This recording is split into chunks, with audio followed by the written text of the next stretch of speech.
For people who may not realize it, American Sniper is one of the highest grossing films in history. What was it like being on that set? I actually did get bit by the dog on accident during the filming. It bit me in the back, so that was some real tears. If you watch it, no, I didn't.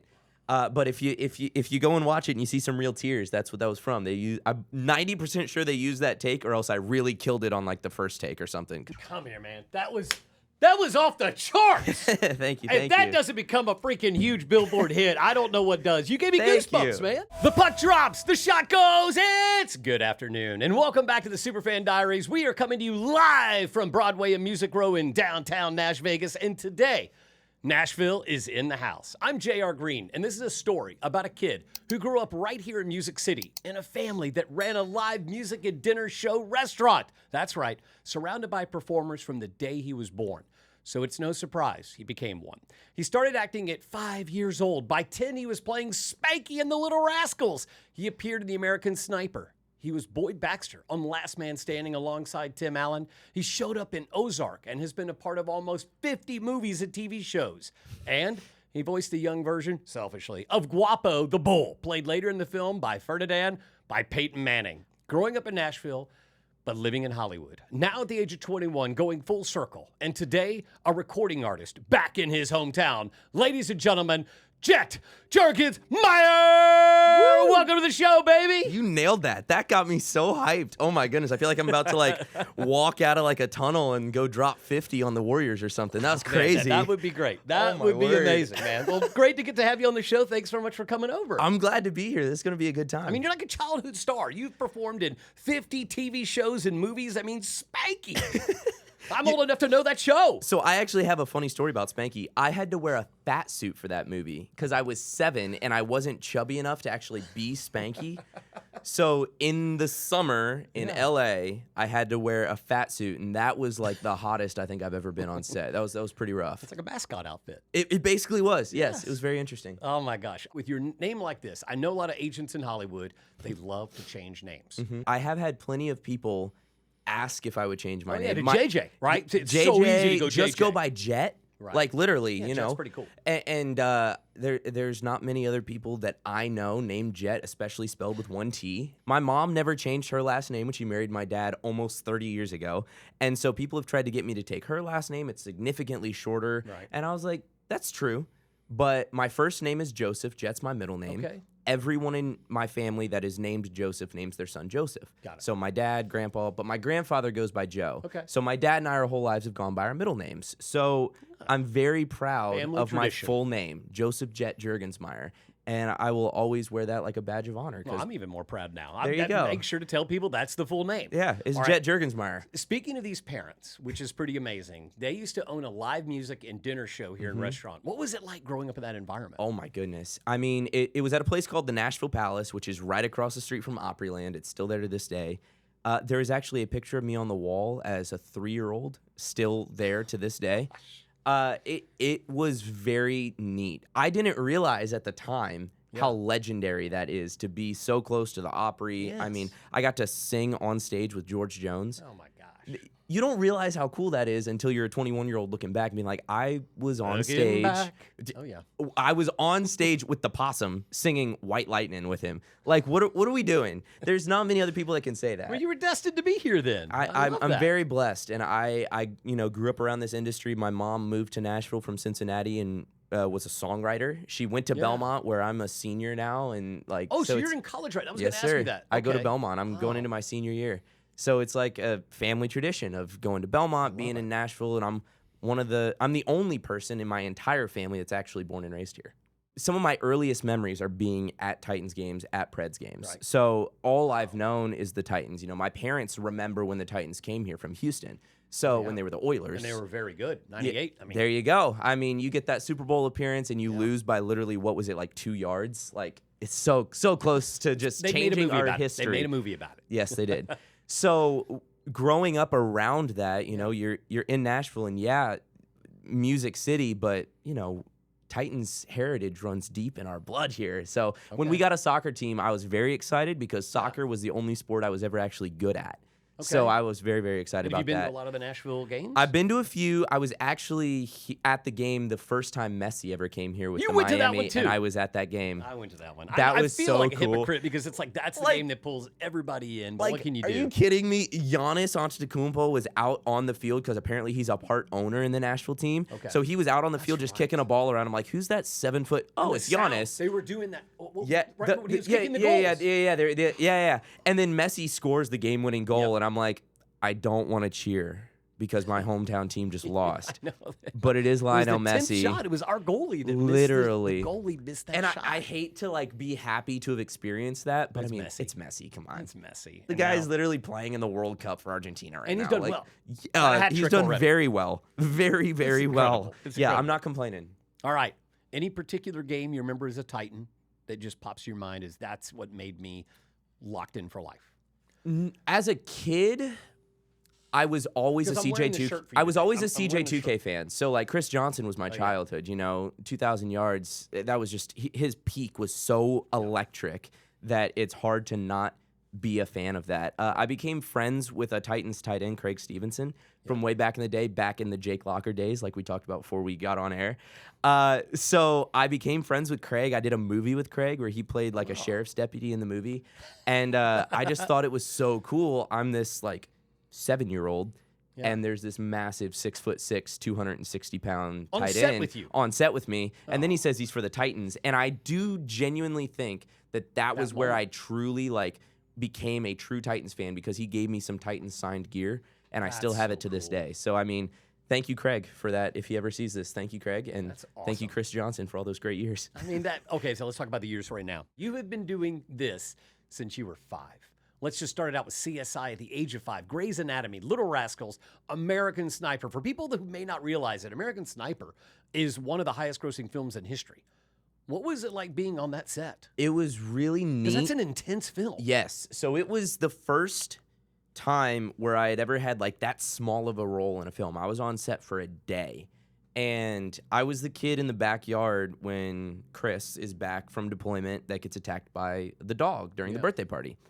And he kind of has his first ever true post-traumatic stress episode.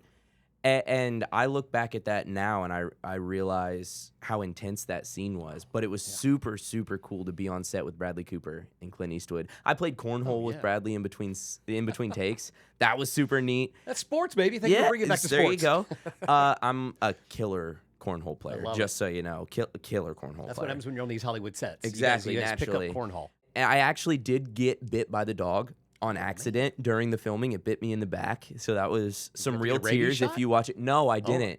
But if you go and watch it and you see some real tears, that's what that was from. I'm 90% sure they used that take, or else I really killed it on the first take or something. All right, let's talk about another show. Yes. Tim Allen, Last Man Standing. You played Boyd Baxter from 2018 to 2020. Anything special you learned from the legend, Tim Allen? I learned that if you treat others how you want to be treated with kindness, you will have the most high-functioning environment that you can possibly imagine. Everybody will want to put their best foot forward and do their best work and be proud to put their name on a product because it all starts from the top. I joined that set many years into the show being on TV. Right. No one had any business being nice to me. Tim didn't have to learn my name. He gave me Christmas and birthday gifts every year on set. The coolest gift I've ever been given is a picture of Woody and Buzz Lightyear signed to Jet to Infinity and Beyond, Tim. Jeez, that's amazing. That's the coolest. I don't know what else. That was the coolest thing ever. He was the nicest person in the world. Everyone on that set was great. All right, let's switch to another show. Okay. You played the younger Jason Bateman. I mean, I know the show was dark, but did you get to film in the Ozarks, which is a beautiful area? We actually filmed in Atlanta. So if you ever watched the show Stranger Things, the asylum that Eleven escapes out of, that's where we filmed. We filmed in that building. Goodness. Yeah, so I walk in and I'm like, this looks crazy. Oh, so that's it was cool. super, super cool because I was a young teenager. I think I was 14, 13 when I did that show. And so I obviously couldn't watch Ozark because of how dark it is and how gruesome it can be. So my parents binge watched the show to tell me mannerisms of Marty. I've still never watched the show. It's probably okay. I have still you'll get never to it at some watched point. it. I have to get around to it. I feel terrible saying that because they were so great to me when we filmed. Yep. But all these years later, and I still haven't turned it on. I probably should. I should probably go home and like watch it like tonight. Well, we just talked about it, so why not? But There then you go. let's switch gears. There's Ozark, but on the opposite side, there's Ferdinand. Yeah. Which everyone loves the show. You're the voice of the young Peyton Manning character, Guapo. the big stud at the end who gets Naturally, anxious. give the Southern boy the old stud. Come on. Absolutely. All right. What was it like working with Peyton Manning? I assume you got to work with him. So this is the story I told you I had before we Okay. filmed. Bring it. So obviously we record separately because we're all recording at different times, and he and I obviously aren't in the room together for the older and younger version. So fast forward to the premiere. It's a massive premiere. It's super cool. I'm doing an interview, and I realized John Cena's standing next to me also doing an interview, and I about crap my pants because that was the coolest thing it's ever. John Cena. I'm like, you can't see me. Hello, how's it going? So we go to take a cast photo, and some person with a headset comes running over and goes, hold on, we got one more person coming. The only person that wasn't there was Peyton Manning. So we see a black Suburban pull up, and the door opens, and I'm like, Peyton Manning's about to get out of this car, and I'm going to literally freak and give him a hug, and he's going to be like, who's this kid? And out stepped Nick Jonas because he did the music for the film. Okay. So I met Nick Jonas. The only person who was not at the premiere for Ferdinand was Peyton Manning. Come on, Manning. Peyton, you and I are going to throw hands one day whenever I meet you because I was so sad. I still have the most respect for that guy. But it was still really neat to be able. I thought it was. You're still the younger version of Guapo, yes, i.e. Peyton Manning. I thought that it was ironic that whether they did it intentionally or unintentionally, they hired a Tennessee boy to play the younger version of Peyton Manning. I thought that was kind of cool. I love it.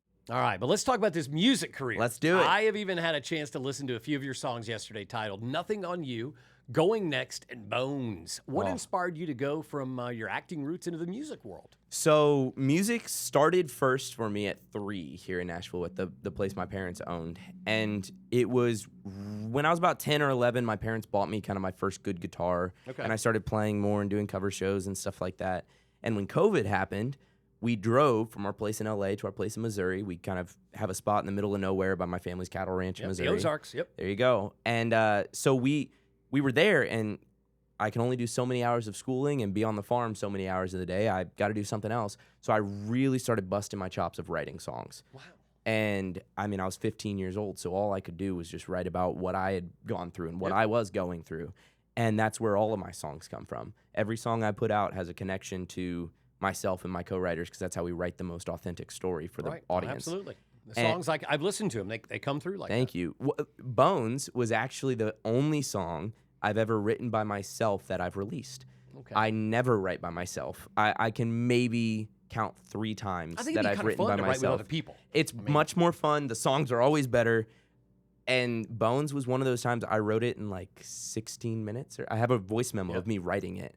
And it was just a therapy session, honestly. Yeah. And I'm not. Well, that's what it mostly is. Yeah. And I'm not, trying to play that card, but that's what it was. Right. And I went downstairs and I played it for my parents, and they were like, "Whose song is that?" I said, "I just wrote it upstairs." And we went in the studio like a month later and recorded it. That's me playing the acoustic guitar on it. We kept it very bare bones. I went to my friend John's place and we recorded it, and now it's there. All right. How many songs have you written already? By yourself or collectively? Oh my goodness, hundreds. I genuinely don't know a number. 500. I don't know. Popping out. 800. I don't like there. You always for a good number is for every 20 songs you write, there's maybe 1 or 2 that are worth recording. I have a co-write right after this today. Like that's what I'm doing. So since we're talking about music, how about look at this randomly? There's a guitar right behind you. Oh my goodness! Would you like just to pick that up and how about play one of your favorite songs for us? Oh, this is a great guitar. This is like a great OMJM made by Martin. This is insane. It's Martin. That's nice. That's nice. Whose guitar is this? I might need to take this. Well, since you mentioned it, I'm going to play my current radio single, Nothing on You. Let's do it. Wrote it with my friends Hannah and Grant. I absolutely love this song. The West Texas sky has got the biggest sun I've ever seen. The moon don't shine anywhere like Smoky Mountain, Tennessee. Yeah, it's true. And darling, they ain't got nothing on you.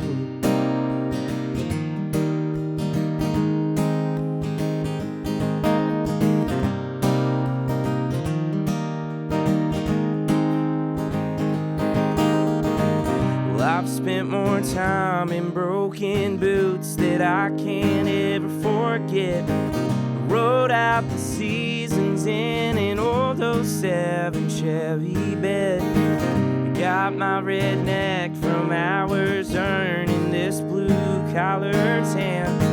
And I ain't no cowboy, but it taught me how to be a man.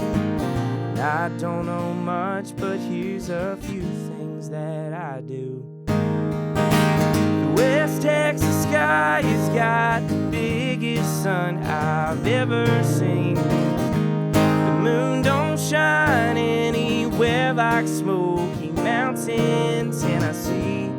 Yeah, it's true. And darling, they ain't got nothing on you.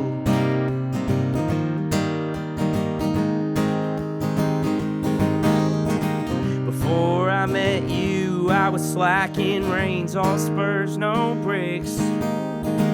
Until you roped me in and dallied down. You got this wild boy tame. There's something about your green eyes that takes my breath away. And just like a wayward wind blows a tumbleweed across the plains. And I don't know much, but there's a few things that I do. Like the West Texas sky has got the biggest sun I've ever seen. The moon don't shine anywhere like Smoky Mountain, Tennessee. Yeah, it's true. And darling, they ain't got nothing on you.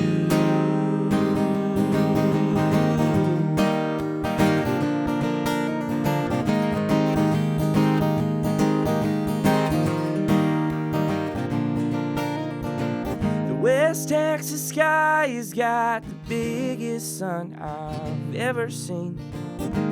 The moon don't shine anywhere like Smoky Mountain, Tennessee. Never thought I'd find a girl whose last name that I'd wanna change. It's true, I've met a few, and darling, they ain't got nothing on you. Got nothing on you.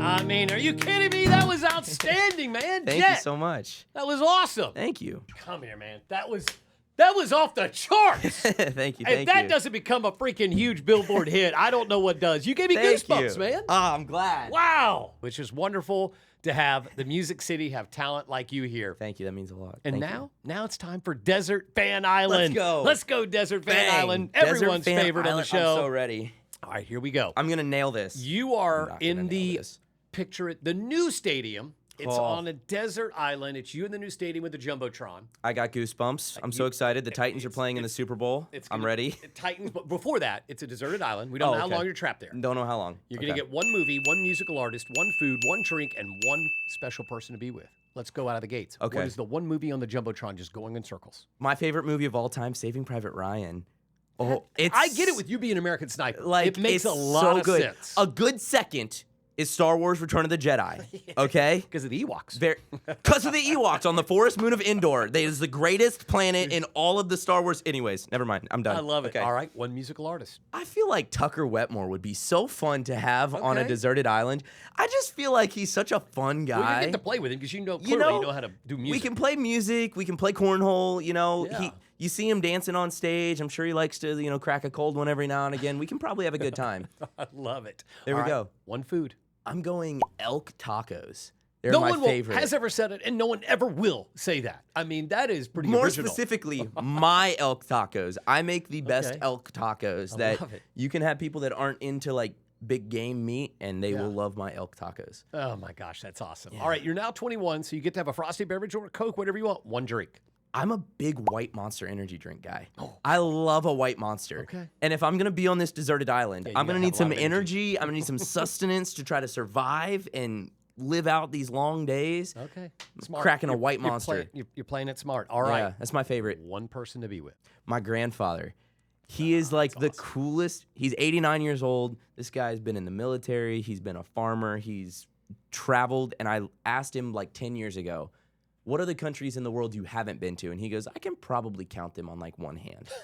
The ones he hasn't been to. Right. I'm like, that's a guy I could be trapped on a deserted island with. And we have the same first name, so it's just Joseph Jurgensmeyer. Just sounds good together. I just The love that Joes name together. now, Jurgensmeyer. There you go. Now you get one Titan or one Predators legend to be with. That's the bonus. Who is it going to be? Can I say one of each just because? You're breaking the rules. Come on, I'm a Nashville kid. Let me. But since you just released an amazing song on our we show, go. you get it. You get it. You get a vote. Okay. All right. Pecorine's coming on the deserted island with me. I said earlier, I'm a Pecorine guy. Yep. I don't know if this counts because he played for the Oilers, but Earl Campbell's going to come on this round. Counts. Of course he counts. I'm thinking SMU Earl Campbell. guy. I'm like 90% sure that he was Offensive Player of the Year one year in the league back in the day. Sure. Yeah. I'm pretty sure he was Offensive Player of the Year. Someone's going to tell me if I'm wrong on that. But I think a good legend like Earl Campbell could have some really cool stories to tell from back then. What do you want Nashville sports in the next 5 years? What does this city deserve? To be playing in the Super Bowl, not just hosting a freaking Super Bowl. We're going to win the Super Bowl, and maybe they'll call me and have me play the halftime show. Oh, there you go, especially after that song you just released. There you go. All right, favorite role you've ever played? Honest answer. Ooh, probably Bobby Anderson in Adventures in Babysitting. It was so cool. I'm still so close with everybody in that film.